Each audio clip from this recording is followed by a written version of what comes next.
Welcome to Duke's United Show, and this is the match reaction to Manchester United versus Everton at Old Trafford. Today just finished, and the game ends 2-0. Very, very happy with that performance. I don't know what you guys are feeling, but listen, we bossed that game. We totally took care of Everton.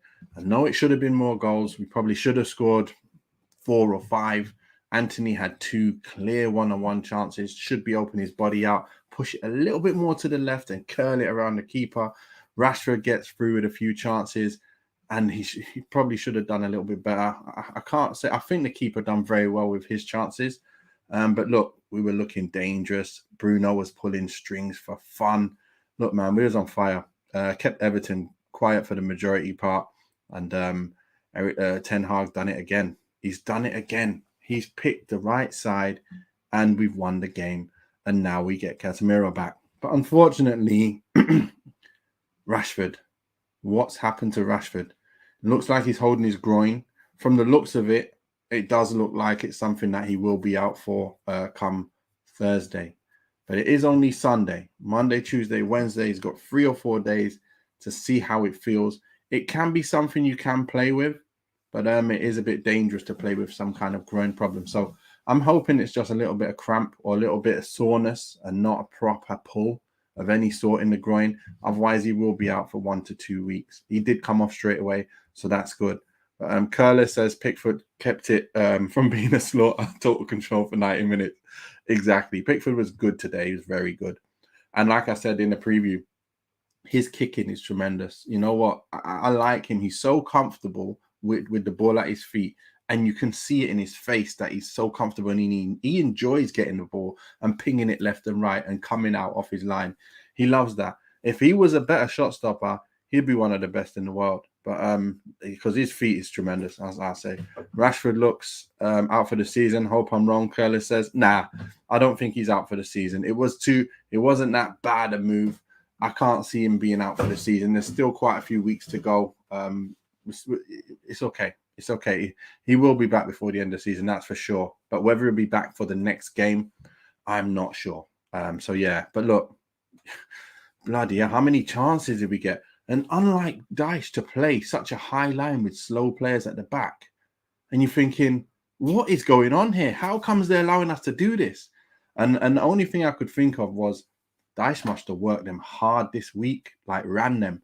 And they look knackered, mate. They look knackered, absolutely knackered, like they can't run no more. They look like there was a wounded animal. It wasn't nice to see them like that. I would have thought they'd put up a bit more of a fight. But yeah, poor, very poor Everton side.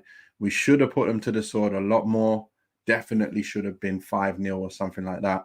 But look, I'm not complaining. We had a clean sheet again. All players playing very well. You know, some players playing the best I've seen them play, actually. I'm going to go through that in a minute. But yeah, overall, first half, we were totally bossing them all over the park. Bruno stood out for me. I feel like he was the best player on the pitch. When he plays like that, he's untouchable. Absolutely untouchable. What can you say? He's creating everything. And then Eriksen, he comes back on and look what he looks like. I love Eriksen, man. Left foot, right foot, ping, ping, ping. Timing of the passes. So great to have him back. And Martial comes back in and he gets his goal.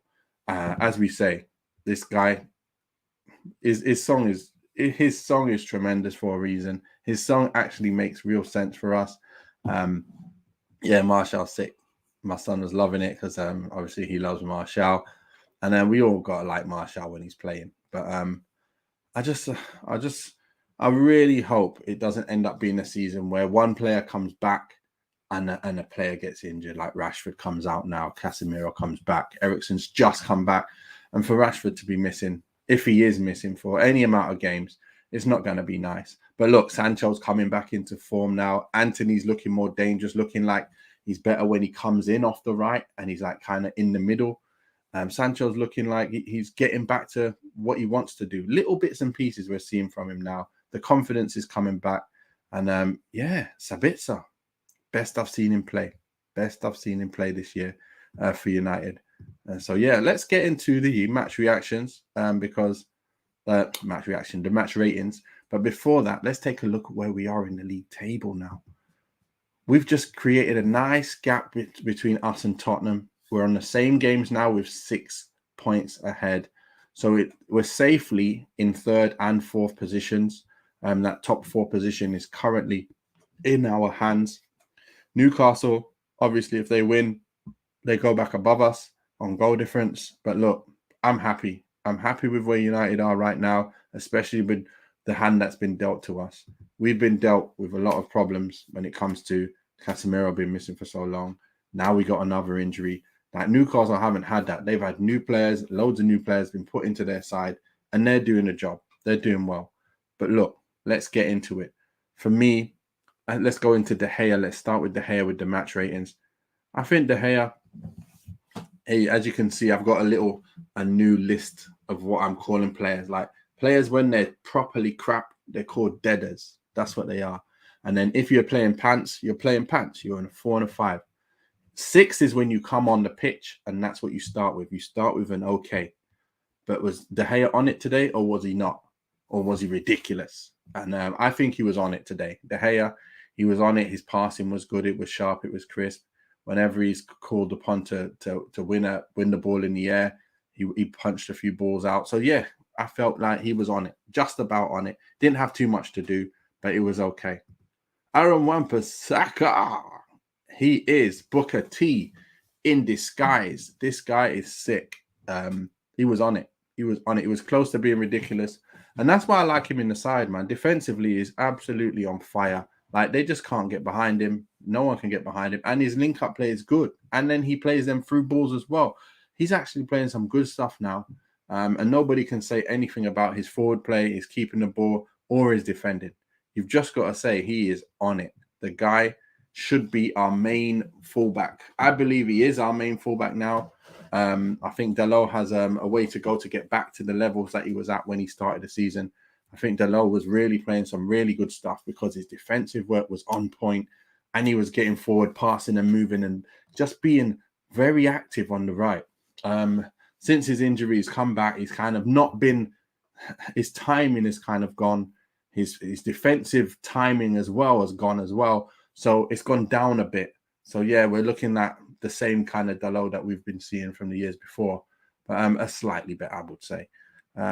Yeah, but Wan-Bissaka, I felt he had a really good game today. So I think he was on it. Martinez, same. I felt he was close to playing an 8 as well. He's always ever present, always making the right moves. Nearly got in trouble towards the end. I think it was in the second half where he tried to pirouette a few times and nearly lost the ball, but he's lucky that Everton couldn't capitalize on the mistake there.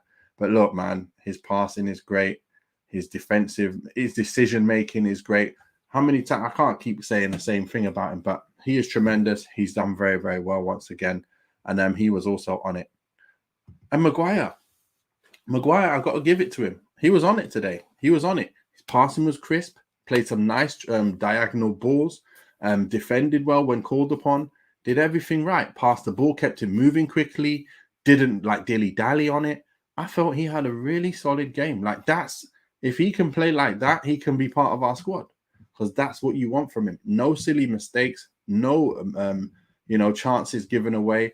When the other players made mistakes, he was there to cover. He done okay. He actually done okay. I'm giving it to him. I say he was on it today. In all aspects of his game, he was on it. No mistakes. Love it, Maguire. Keep that going, lad. Moving on to McTominay. He scores the goal. Great goal. Was everywhere, pushing, working hard, tackling, keeping that ball, for the most part, keeping the ball. Obviously, for how he's a little bit limited in his play, but again, when he gets forward into the higher areas of the pitch, you know he's got a shot on him. You know he can get a goal, and he did. He went and got his goal. When everyone was missing, everyone else was, hitting the target, and the keeper kept saving. But this one, keeper could not save. It's too close.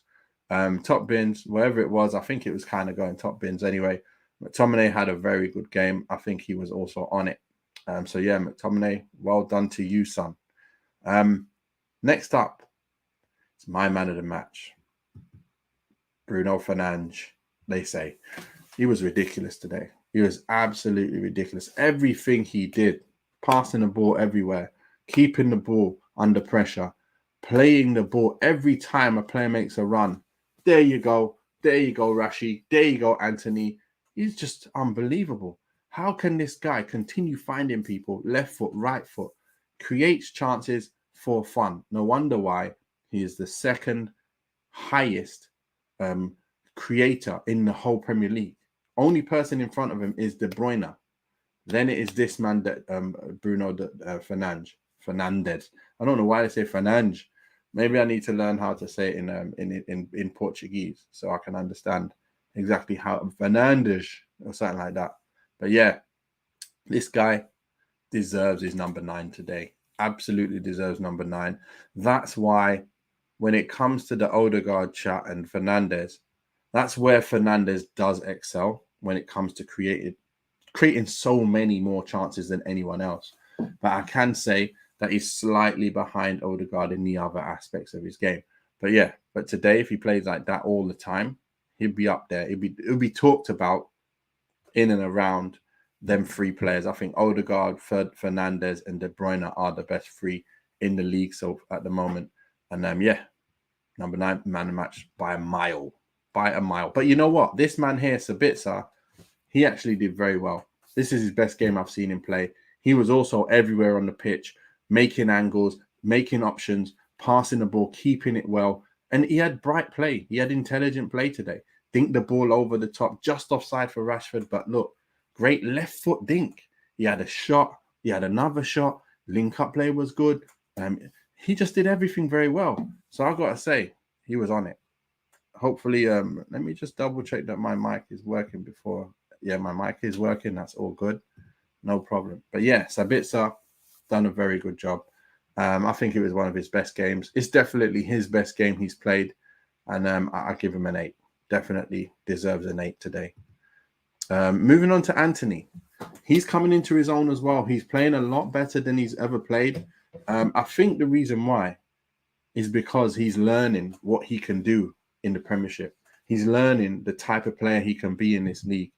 And as you've seen today, he was coming in off the right and he was looking a lot more dangerous running with it. And that's why I say I really want to see him in kind of doing that all the time. Coming in inverted, getting in more, picking up the ball inside.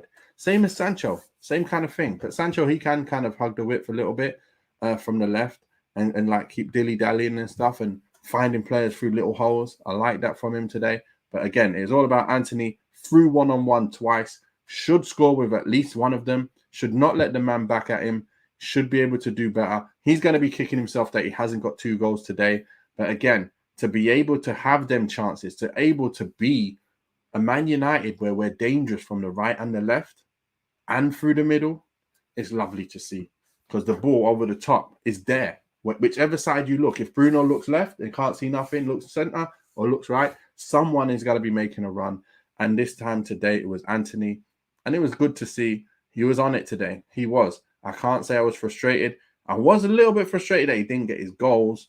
But I got to say, good game today. Hard working defensively as well. Really deserved a 7. Sancho is coming back into his own. He is. He's getting back to them levels that not obviously he's not scored, but he did make an assist. That assist for McTominay is his assist. He did put that ball through a melee of Everton players, and McTominay lashes it in. So yeah, Sancho looked very good, and he looked on the front foot today. He was pressuring people off the ball. He was going at a much faster pace than I'm used to seeing him, even when he's on the ball. And even when we was on the ball, him making his runs in behind, it was direct and it was explosive. I like that from him. And he looks just lively, like he's getting his confidence back from playing week in, week out now. And if Rashford is out, we're going to see Sancho in more. And we're going to see Martial probably thrown into deep waters a bit more now because Anthony's injured, because Rashford may be injured for the next game. And it's a massive game in Europe. So we're going to need these 3 players up front, and hopefully Garnacho comes back before the end of the season. Let's see. But yeah, a 7 for me. He was on it. I wish he gets to the 8 side, the higher sides of being on it. But look, it's a step in the right direction. Well done, Sancho. I felt that Rashford is about the same as well. He's looking kind of quite electric, looking dangerous. Could have scored. I think he was a little bit more tight with his touches or more decisive with his movements when he's up there. I think he would have scored today.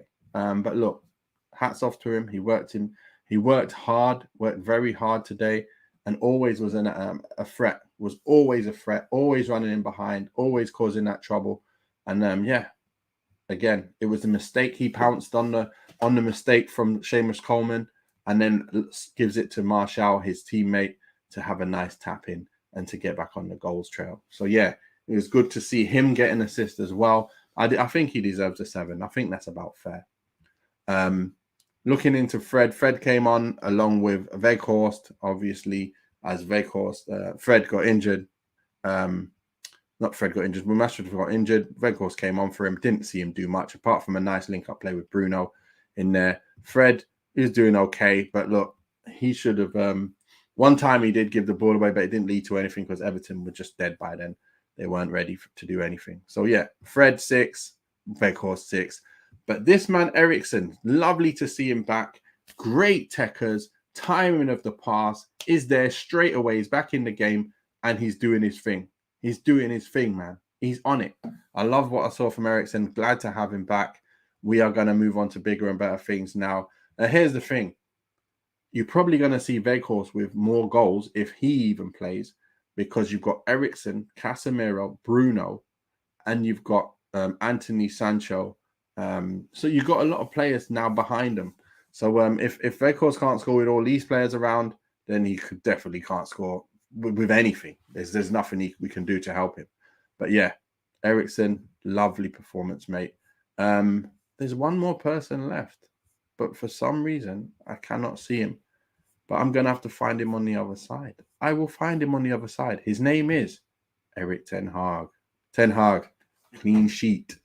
A clean sheet again. 2-0. Won the game again. Made the right moves. Made the right starting lineup. And where's Malacia? I gave him a 7 as well. Malacia gets a 7. I don't know where my players are, but you know what? What can I do? Malacia deserves a 7. He was he done very well. Very well at left back. Energetic, always thinking outside the box, always pressuring high up. Soon as the players get the ball, he's right up their back. He's a nuisance. He's an absolute nuisance. I just love him. I actually love him. He makes the odd mistake every now and again, but look, man, I forgive him for that because he's such a hard worker. He does everything he needs to do to win games and everything he needs to do to try and play the best he can play. He's good under pressure, kept the ball very well. One touch play was really good. Trying to get him behind, get him back, recovery runs. He was tremendous. I like what I saw from him. Like I say, he was on it. He's a 7. I'm happy with the result. 2-0 it is. Man of the match, Bruno. Ten Hag gets a 9 out of 10. Because really, can you fault anything that he's done? He's taken out Varane, giving him a rest. He's put Maguire in. He's played very well. He's stuck with that midfield after the bad performance at Newcastle, when everyone would have thought, oh, let's not stay with that McTominay, Sabitzer midfield. But he did. So McTominay, Bruno, Sabitzer, we know we can play with that now. With a makeshift midfield. And that's not bad from what we've been doing. So, you know what? Ten Hag, hats off to him once more for making the right decisions on the fly and before the game. And now he's done his job. He's done his job. Everyone's done their job. 2-0 it is. And let me have a look. Who's the next game we've got? It is Sevilla, right? I'm quite sure it's Sevilla. And tell me I'm right that it is Sevilla. Sometimes my memory goes mad. Yeah, we got Sevilla at Old Trafford. What's this? Rashford latest news. Let's see what it says. It says Ten Hag said something about him. He won't be giving anything away, will he? He'll never be giving anything away on Rashford. But it does say injury update. It says he's been asked to clarify the situation with Marcus Rashford about the striker who hobbled out of the victory. It's clear he felt something and he trudged around the pitch before heading up the tunnel without taking his place. He threw his T-shirt into the crowd and gave it to one of the fans. But he said it's too much, especially when you play last Sunday night. and then the first game on a Saturday in the week. You have to make the game. You have to make the game against Brentford, the game instead of the Carabao Cup. So you get punished for reaching the final. So it's not right. I don't know about Marcus. It is like this when you have to play so many games in short notice, especially when the schedule is this tight. Players can't recover, and you run the risk that players get injured. You have to be aware of that. You can't say what has happened, exactly what's happened. Even when you speak to him, we have to wait until tomorrow or the day after tomorrow. Then we will see how it is with his diagnosis. So yeah, we're gonna have to see how bad it is. And look, we'll see what happens. We'll see. But like I said, it didn't look like a very bad injury, which is going to be out for a long time, like Eriksen or anything like that. But when you do get a groin strain or anything like that, if it's a level 1, grade 1, you're looking at 10 days minimum, really. So let's just hope it's not so bad. Let's hope it's just the tightness that he felt and he thought, you know what, let me just come off ASAP. As soon as I feel anything, let me get off. But glad to see Martial back on the score sheet. I think he got a 7. He deserves a 7. He was on it. He scored his goal. And had a nice little link-up play as well. Nice little spin on Godfrey. I think, no, it wasn't Godfrey. Was it Seamus Coleman? He span up on the right side as well. He was on the left, obviously, right back. And yeah, you know what? Very, very happy with today. Let's go on now and watch all the rest of the games. Let's see how Newcastle are going to get on today. Let's see what they do. Who have they actually got, guys? Anybody remember? Anybody know? Let's have a quick look at who else is playing, because we are third. We are ahead of Newcastle at the moment. I think. Let's see who they've got today. Newcastle got Brentford, actually. So let's see how they do against the team that we just played and beat. But this time it's actually at Brentford. Other big games, Spurs are playing Brighton. I expect Brighton to win that. So that will create a bit more space for us. And Southampton are playing Man City at 5:30. And it looks like Arsenal must be playing tomorrow. Yes, Liverpool, Arsenal. So that's a big, big one. Oh my goodness me. Let's see how the league table pans out, because if Liverpool beat Arsenal, and then it's down to that Arsenal versus City game. And if that happens, they're behind City for all their hard work. That could happen. But I expect them to go to Anfield and beat them. I think Liverpool are no longer the same team anymore. They're not good enough. This year, especially, they're just not looking the same formidable team. And I think they can be got at home or away. They're just not the same. So, yeah, if Arsenal can win today, I think the league title is theirs. If they don't win today, I think it's the other way around. It's that simple. It is crazy that it's going to come down to one game. But look, if they lose today, and that means they have to beat City to win the league. Otherwise, it's curtains for you guys for all the hard work you've done. But anyway, that's it about the other teams. Man United have won. They put themselves back in the position to be in the top 4, put the destiny in their own hands. Let's have a quick look at that league table once more before we go. There we are. We're sitting nicely in third now. And no chance of catching City. That's fine. But Tottenham, if they lose against Brighton today, but Brighton, if they win, they're on 49 points. So that's not bad. And they've got games in hand. My goodness me. Wait a minute. They're 2 games behind us and they're 10 points behind. So they could creep up right next to us. I don't see them being able to handle it, though. They can't really handle that kind of a push. They're not that kind of team. So hopefully we can do them over. But anyway, what's it? Thursday is the Europa. So I'll see you guys on Wednesday for the match preview, talking through what's what after we hear the news in the presser from Ten Hag. And then we'll see you next time. Peace out.